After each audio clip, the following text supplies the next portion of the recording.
तर आत्ता आलो होतो मी रूमवर आलो.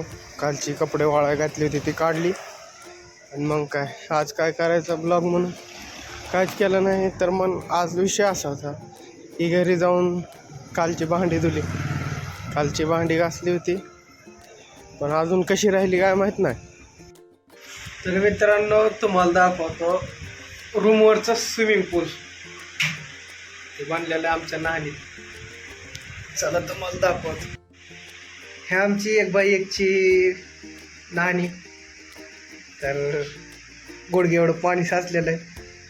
तळत झालंय तेव्हा तुम्हाला दाखवतो. एक बाई एकची. तर विषय असा आहे की पाईपातलं पाणी घाण येत आहे नाणीमध्ये 2x2ची. एक बाई तर ही पाईप आहे.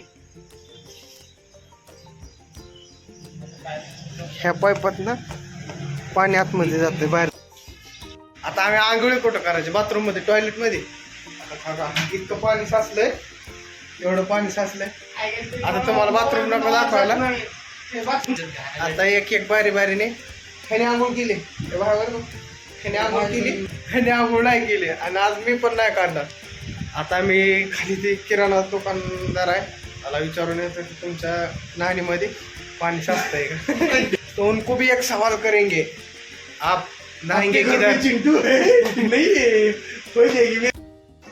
तर सगळीकडे जाऊन बघितलं आम्ही पाणी कुठं अडतंय ते, पण कुठं अडत नव्हतं. त्याविषयी सोडून भेटून एक ब्लॉगमध्ये. आपल्या चॅनलला सबस्क्राईब करा.